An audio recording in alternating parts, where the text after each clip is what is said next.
Welcome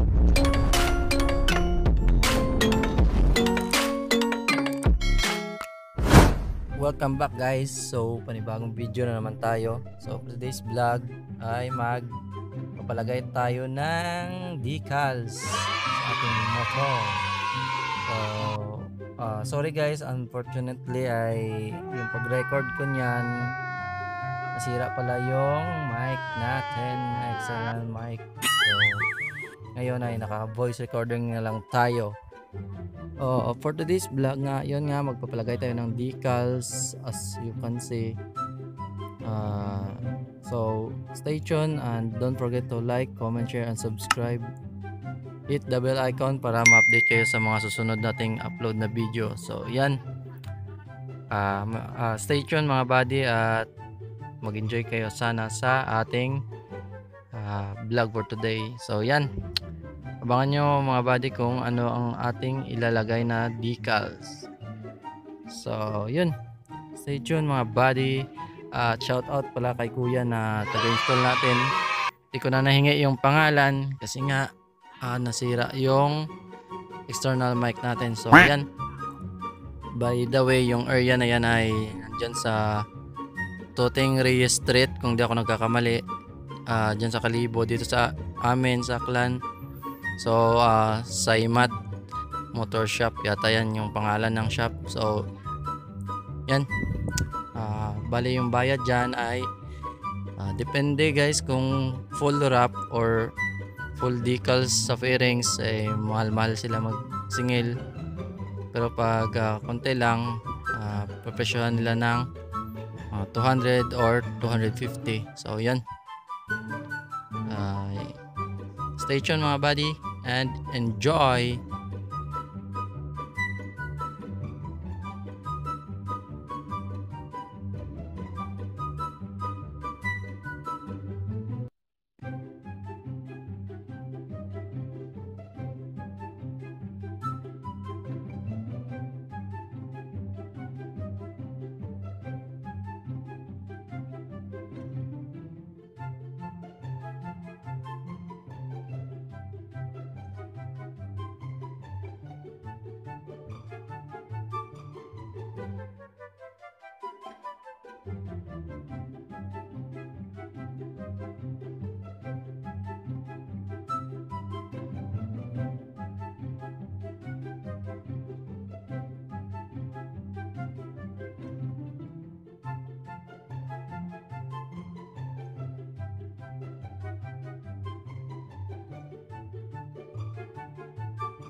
So yun nga mga buddy, at dahil first time natin magpakabit niyan ay nagulat ako na nilalagyan pala ng sabon or liquid soap bago ipagkit.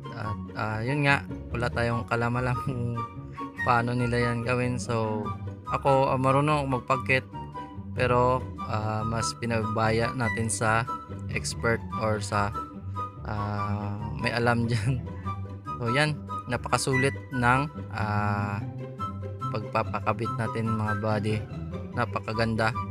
So yan, makikita nyo na yung decals natin, GRP times Daeng Sai 4. So stay tuned at abangan nyo yung mga iba. So yan, binoblower nya para mas lalong dumikit at mag-form siya sa mga edge or mga umbok-umbok na design sa fairings. By the way, yung decals na in-order ko nyan sa Shopee, ayan, lalagay ko sa screen. Bali pang ano yan, Raider Gen 1. So dahil copy-paste yung motor natin, fit na fit siya at swabe siya, pero meron kang konting tatabasan, pero konti lang naman, pero okay na rin. So yan, napakasulit ng bayad ko mga buddy. kumbaga yung mga tawag dito mga yung pagka lagay niya halatang ano siya, sanay na sanay. Yan, shout out kay kuya.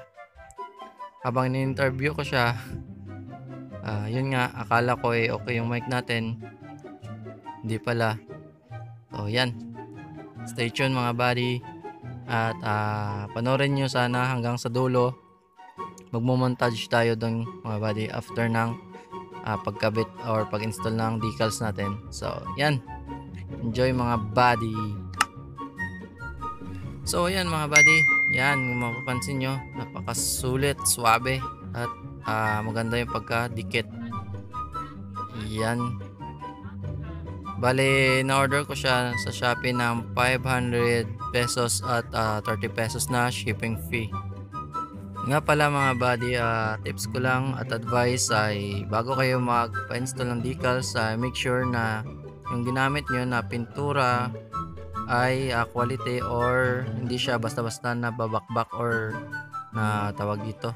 Basta yun, kumbaga quality na gamitin nyo, kasi nga spray siya ng alcohol tapos gas or gasolina para wala siyang tawag dito mga exceed oil or grease or alikabok, para mas lalong kumapit yung decals na isasalpak natin. So yan nga pala, bago kayo magpa-install ay huwag kayong maglagay ng wax sa inyong mga motor. So iwasan nyo yun para di mahirapan yung taga-install. Kaya ako, alam ko magpapa-install, kaya yun di ako naggamit ng wax.